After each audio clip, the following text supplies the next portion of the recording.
Tudo bem? Bom, hoje nós vamos estar falando sobre um tema bastante importante para os pais, né? Observando aí as crianças, os jovens e trazendo um olhar muito importante em relação ao aprendizado, né? Como a gente pode ajudar o filho ou a filha. No momento e numa época, tecnologia, todo mundo muito doido, né? Ávidos aí por mexer em toda essa proposta aí, que é o desafio do mundo, né? Do mundo da internet. Bom, meu nome é Sil Moraes, eu sou consteladora familiar e psicopedagoga. E eu quero estar trazendo para vocês um ponto muito importante hoje em relação a tudo isso, em relação à tecnologia e principalmente uma fala bem mais aprofundada, né, numa compulsão em relação aos jogos e os pais com muito problemas em relação ao estudo, porque não querem estudar, né, não querem ter a responsabilidade de fazer as atividades de casa, não querem ter a responsabilidade de ter dentro ali da proposta de ensino um olhar para os estudos com aprofundamento. Então a gente vê aí muitas dificuldades, né? Muitas dificuldades dos pais em lidar com isso e também por limite. Então, como que a gente vai por limite? Primeiro é importante estar entendendo que não tem jeito, eles vivem numa era diferente que era nossa. Eu lembro que a minha mãe brigava muito comigo em relação a assistir televisão. Então, para gente, a televisão era uma coisa, né, danada. Então, era a televisão que nos corrompia. Não é? Hoje a internet, para muitos pais que dizem que corrompe a criança, não deixa a criança vivenciar a etapa dela, não é? Mas não tem como mais, né? É um universo que não tem mais volta. Então a gente tem que preservar as duas coisas, tanto o que já foi para gente, como é o momento e a era agora. Hoje de um garotinho e ele é muito danado, né? É um menino lindo, inteligente, porém ele fica no mundo virtual, mergulhado no mundo virtual e no mundo muito da imaginação. Então ele não consegue falar sobre outra coisa a não ser o jogo que ele joga lá. E até a gente até acaba nem conseguindo dominar muito bem o nome dos jogos, né? A gente se perde um pouco em relação a isso, porque pra gente não fixa tanto, né? Mas enfim, ele fica mergulhado nesse jogo e ele acaba muitas vezes perdendo as amizades porque ele quer conversar somente sobre o jogo. E os outros amigos da mesma idade não jogam esse tipo de jogo. E a gente conversa, a mãe tenta pôr bastante limite nele e é uma coisa muito desacerbada, porque quando ele perde, ele tenta se machucar, né? Ele tem a necessidade de se machucar e acaba pegando o que ele tem na mão ou batendo nas coisas, né? Então ele tem reações agressivas quando ele perde no jogo, um comportamento bastante distorcido para a idade de uma criança de 9 anos. E foi muito bonitinho hoje, porque ele veio todo bravo, que ele tinha perdido no jogo e que ele não tinha amigos e que no jogo não davam as fichinhas que ele precisava e ele queria as fichinhas para ali estar brincando com os amigos, porque eles ganham, tem o diamante, ganha as fichinhas e tem as roupas dos personagens que eles podem comprar. E ele está sempre solicitando para o pai. Então não dá para o pai ficar investindo na parte toda aí, porque é uma família simples e também tem coisas que são mais complexas e de ficar dando dinheiro para a criança em termos da internet, do uso da internet. Enfim. E ele sofrendo muito e muito bravo e pegava o capuz, tampava a cabecinha com o capuz e chorou e disse que ele não tem mais solução, que a vida não tinha sentido mais. Então veja a linguagem de uma criança de 9 anos. E na hora eu falei, bom, deixa eu pedir ajuda para os universitários, não é? Porque ele estava falando do jogo, e é um jogo que eu não tenho domínio, e eu peguei e falei para ele assim, ok, então vamos fazer assim, ó, eu vou ligar para o meu filho e você conversa com ele e vê como que ele faz nessa situação, porque ele entende, assim como você, sobre o jogo, e eu, né, a Sil não entende tanto desse jogo. Vamos fazer assim, eu vou mandar uma mensagem para ele. Eu fui mandando uma mensagem, olha, Nicolas, olha, e ele tá aqui me falando sobre o jogo, e que ele tá muito bravo, que ele não tem amigos, e que a vida não tem sentido para ele, e ele perde no jogo. E me fez lembrar também quando você fica nervoso, ou quando algum amigo seu fica nervoso quando está jogando. E eu lembro que você me falou, e aí eu fui orientando de certa forma, mas não deixando de ser autêntica, porque realmente o meu filho, quando ele vê que a pessoa está lá do outro lado jogando, ele já teve até umas discussõezinhas com um outro colega falando, pô, cara, é só um jogo, por que você está aí todo nervoso por conta que você está perdendo? Não, é só um jogo, não precisa se estressar. E há entre eles até uma rebeldia, uma agressividade. Enfim, aí esse menininho pôde ouvir e a gente abriu o diálogo para ele dizendo, olha, talvez você esteja num jogo que seja de crianças, de garotos maiores. E os garotos maiores, eles têm um jeito de atuar, né? Tem um jeito de ser. Porque o que a gente tem que olhar dentro dos jogos também, uma das coisas importantes, é se está indicado para a idade. Porque às vezes a criança quer jogar um jogo que ela não está preparada, primeiro para entender aquele contexto, e ela cria uma realidade em cima daquilo, e segundo, por não ter o domínio de toda a estratégia, e aí se frustra, porque a todo momento ela está o quê? Perdendo, né?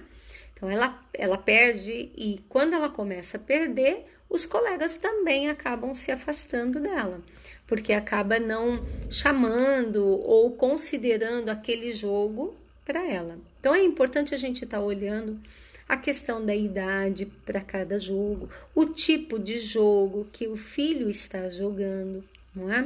Qual é se está adequado ou não, e sempre abrir um diálogo dizendo que aquilo não é uma realidade, para não acontecer, como a gente viu já em vários casos aí de jovens se perderem o que é virtual e o que é real. Não é? Tem um outro caso bastante interessante dessa criança, também uma criança acho que com 8 anos, ela gosta muito de um personagem e, na verdade, ela falava para mim, não, porque esse personagem existe. E eu trabalhando com ela, o que é ficção e o que é realidade, e ela falava para mim, não, eu vi ele na rua, esse personagem existe. E ele falava, e foi uma sessão, e foi 2 sessões, e 3 sessões, e aquilo começou a me incomodar, porque ele falava com tanta veemência, com tanta certeza, eu falei, não, tem alguma coisa de errado. E aí eu entrei na internet junto com ele e nós fomos ver o que ele tinha assistido na internet.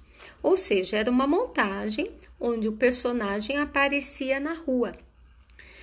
Esse garoto, ele passou a acreditar que ele poderia encontrar esse personagem na rua.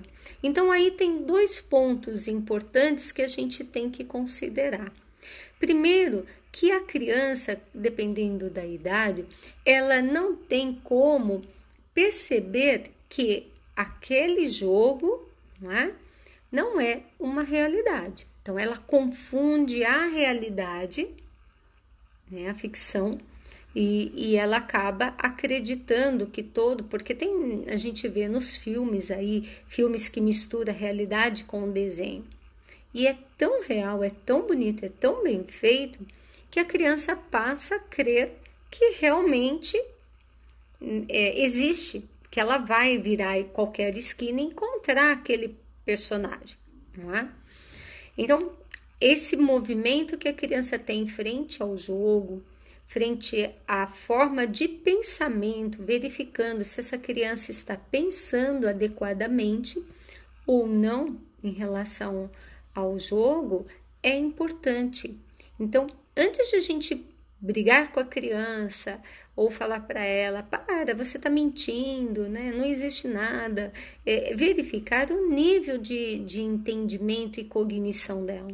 Porque às vezes para ela aquele personagem é real.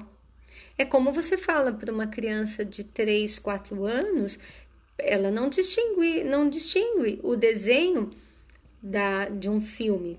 Para ela são personagens e eles existem, não é? Depois, com o passar do tempo, que ela vai confrontando a realidade com o pensamento e ela vai se distinguindo neste movimento, entendendo e fazendo essa diferenciação. Agora, quando a criança fica muito exposta ao jogo, ela pode se perder, se ela vivenciar só isso, ela perde a distinção mesmo do que é real e do que é imaginário. E nesses casos, é o que eu quero trazer de contribuição da constelação familiar, que a gente sabe no sentido assim, que as questões de compulsão, de vícios, de drogas, enfim, principalmente das compulsões, é que há um vazio muito grande nesse serzinho. Então, há algo que ainda está muito faltante, né? Uma parte muito faltante dentro dela e que ela precisa preencher. E ela vai buscando esse preenchimento em todos os aspectos da vida dela. Tem criança que busca esse preenchimento através da comida, da compulsão alimentar. Então ela come até, né? E ela não tem a necessidade, às vezes acaba de comer e diz que está com fome, acaba de se alimentar e diz que não está satisfeita. Por quê? Porque há algo dentro dela, há um vazio dentro dela que precisa ser preenchido.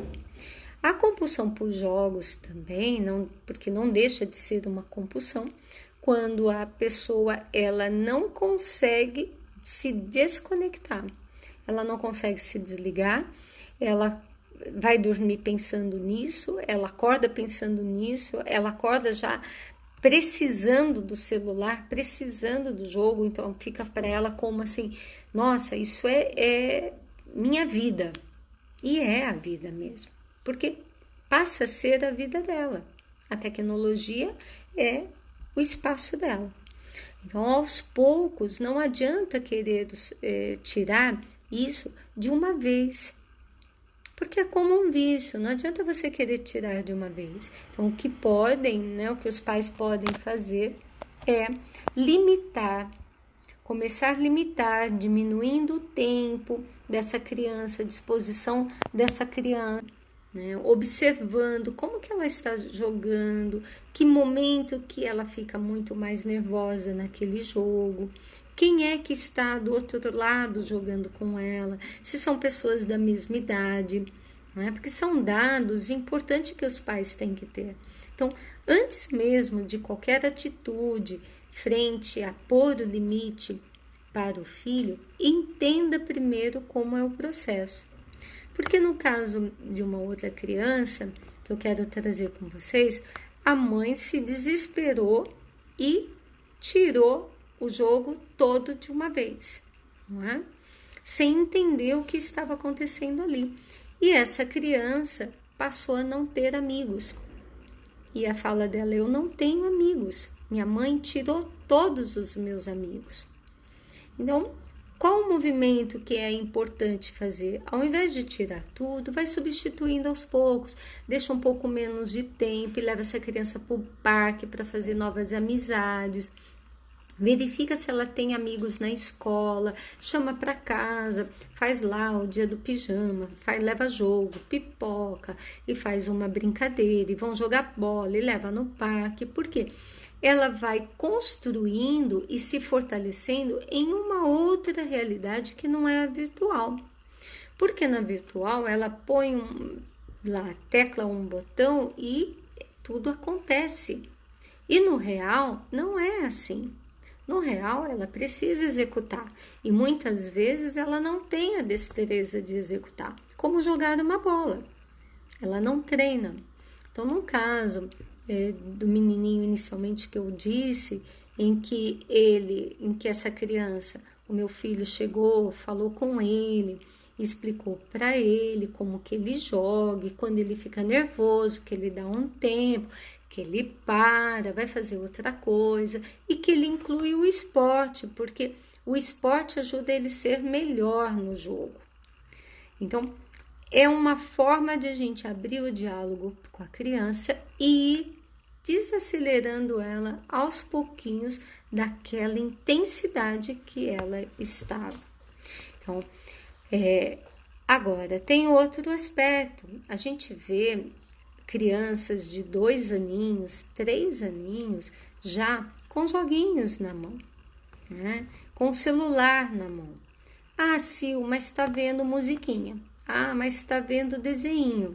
Só que também está substituindo uma atividade física, uma atividade muito mais prazerosa com o corpo pela tecnologia. E o corpo vai até ficando mais mirradinho, não vai desenvolvendo tanto quanto habilidades que a gente pode proporcionar para a criança quando ela está ali brincando, correndo e se divertindo, né? Então, depois, quando chega lá com 6, 7 anos, que a criança já está viciada no celular, aí os pais querem arrancar tudo, porque agora é hora de estudar, agora tem as tarefas de casa, então preciso tirar tudo, né? Então tem que voltar, tem que fazer as tarefas de casa. Então já não pode ficar no celular. Mas acabam se esquecendo que lá com 2, 3 anos era confortável deixar o filho com o celular, né? É a chupeta moderna, vamos dizer assim. Um tempo atrás era a chupeta e o paninho, enfiava a chupeta e o paninho e a criança ficava lá, demorava tempos para sair da chupeta, tempos para sair da mamadeira, né? Hoje, o que dá o acalento para aquela criança é o celular. E toda a compulsão vem de um sentimento que há, né, sistemicamente falando, há um sentimento de vazio. E esse vazio precisa ser preenchido. O que a gente vê na constelação é que esse vazio pode ser um vazio do pai ou da mãe. Pode ser um vazio que ela está identificada de alguém do sistema, de alguém que não pôde viver de uma forma plena, mais aprofundada. Plena é até um pouco difícil de a gente viver nas nossas relações com pai e mãe, né? Aquela plenitude completa. Mas dentro do nosso sistema, as compulsões, seja por sexo, por jogo, por alimento, qualquer tipo de compulsão, é esse vazio, não é? E precisa ser preenchido. Então, quando a gente olha sistemicamente, a gente vê de onde vem isso? Isso é de um fato da criança com os seus pais ou isso é um fato que há dentro do sistema dela até outras gerações? E a gente, quando olha isso, faz-se o movimento que é dentro da constelação pertinente e se restabelece esse fluxo do amor, né? Para que o amor possa fluir novamente, para que as pessoas possam se conectar. Então, a grande questão está em a gente se permitir se conectar E isso também nós, pais, nos permitimos a nos conectar com os filhos. Muitas vezes o pai acaba de forma inconsciente dando um celular, dando um tablet, dando um jogo para a criança, ou pondo a chupeta na boca dela, né? Incentivando ela, motivando ela a ficar mais com a chupetinha na boca, com o cheirinho, com o celular, ou qualquer coisa que vem em detrimento aí a substituir essa amorosidade, porque ela enquanto mãe ou ele enquanto pai houve um problema aqui com os avós da criança, né, com os seus pais, e esse fluxo desse amor não passa. Então, as mães e os pais que têm dificuldade com seus filhos em termos de compulsão também, como eu falei, ou por comida, ou pela tecnologia, é importante também olhar as suas próprias relações, as relações que tiveram com os seus pais, porque muitas vezes não tomaram um pai para si, né? Não teve aquele relacionamento com os pais, de uma forma em que o fluxo do amor veio, né? Pode ter rompido ou porque o pai faleceu muito cedo, ou porque houve a separação do casal, ou porque houve uma questão de saúde, né? Uma internação, ou porque foi viajar.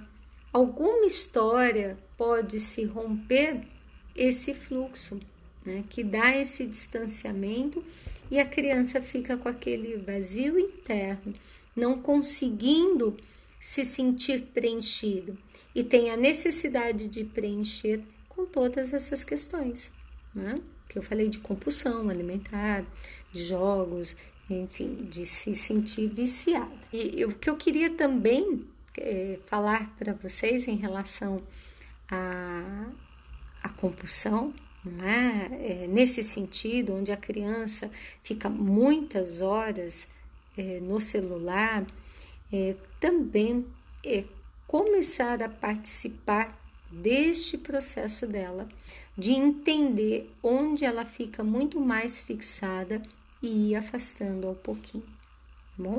Porque acontece muitas vezes das atitudes dos pais na tentativa de querer livrar o filho disso, romper com a aproximação que tem do filho. E aí dificulta ainda mais, né, esse diálogo. Olha, por exemplo, você não pode ficar tanto tempo no celular. Não, você não pode jogar esse jogo, porque esse jogo não é tão permitido para você. Olha, mãe, tira esse jogo dele, né? Então, se a gente chega dessa forma, tão com o pé nas costas, vamos supor, da criança, querendo arrancar tudo isso que ela tem. Então, se a gente vem, né, dessa forma aí muito mais compulsiva em relação ao jogo ou qualquer outra questão e você tenta tirar de uma vez, há uma ruptura também no diálogo com o filho. Então, é importante ter esse entendimento, é importante se aproximar primeiro e aos poucos desviando essa atenção dessa criança da tecnologia para o brincar, incluindo outras crianças, brincando com ela. E aí fica a pergunta: será que enquanto pais, não é, vocês estão dispostos a isso? Ou há compulsão também para o trabalho, no qual o trabalho vem em todo momento em primeiro lugar, sendo toda sempre a necessidade e a prioridade?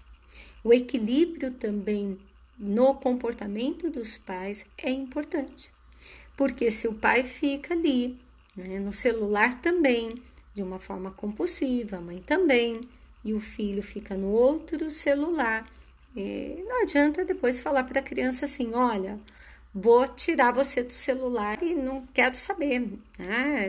Não vai mais mexer no celular, vai estudar, vai fazer o seu trabalho, mas também os pais estão ali de uma forma compulsiva, também de uma forma que eles não percebam que acabam ficando muitas horas no celular ou trabalhando, né? Se trabalha em casa ou se leva o trabalho para casa. Então a criança sempre pergunta: bom, é normal ficar tantas horas fazendo uma coisa só? Papai e mamãe fica, por que eu também não posso ficar? Não é? E esse processo é um processo bastante complicado para as nossas crianças, porque já dizia Jung, 80% a gente educa através daquilo que nós somos e 20% a gente educa através do que nós falamos.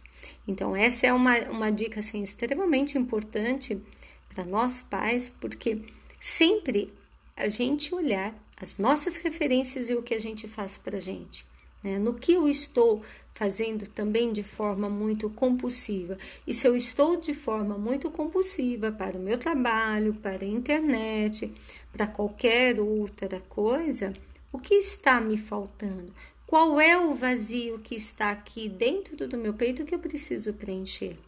De repente, virar e fazer esse movimento frente aos próprios pais é o primeiro passo, até mesmo antes de se chegar ao filho, porque fortalecido do entendimento dessa relação com os seus próprios pais é que vai contribuir para ter uma relação e uma aproximação muito maior com os filhos. Em relação à constelação, quando a gente coloca os representantes para os pais e para o filho, muitas vezes você põe o pai, né, o filho, e põe o pai, e o pai o que faz?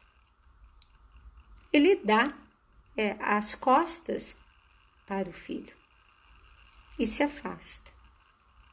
Então, às vezes o pai chega para mim e fala assim: Sil, não, mas olha, eu estou muito preocupado, sou muito presente, eu quero estar sempre presente na vida do meu filho, eu quero saber todas as coisas do meu filho.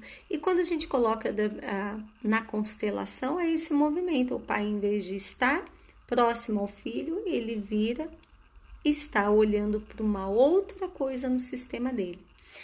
Às vezes, nós, enquanto pais, estamos olhando para uma dor que está lá com os nossos pais, talvez na relação deles, nas dificuldades que eles tiveram, no sofrimento que eles têm. Porque antes de sermos pais, nós somos filhos. E quando a gente não fortalece essa relação com os nossos pais, quando a gente não olha para eles e diz: está tudo certo, vocês me deram a vida e com ela eu vou fazer o melhor. Quando eu não cobro dos meus pais, ou quando eu não tenho julgamento frente aos meus pais, aí eu tomei meus pais de fato e eu consigo virar, e eu consigo estar muito mais próximo do meu filho. Então, toda necessidade, né, de preenchimento, seja pelo álcool, pela droga, pelos vícios, pela compulsão, qualquer coisa, é esse vazio que está. É um vazio muito grande e que eu tenho que preencher com algo. E eu fico desesperada buscando esse algo para preencher. Então, a melhor forma hoje, se você tem um adolescente em casa que está ali, você está vendo, né? Você está vendo que ele está se perdendo nesse processo e cada vez se distanciando, dá uma paradinha. Olha para você, olha para a sua relação com os seus pais, né? Observa quais são ainda as queixas e a forma com que você se remete a eles. Às vezes, estava num atendimento e a gente estava falando sobre isso, que a mãe engravidou e a mãe engravidou num flerte, vamos dizer assim, não é? E não ficou com a pessoa. E a pessoa já tinha, de certa forma, um relacionamento, acabou se ficando noiva, acabou casando e acabou fazendo a vida. E essa mãe criou essa menina sozinha. E ela busca o quê? Né? Quais são as coisas que ela busca para preencher deste pai? Então, ela toma esse pai de que forma?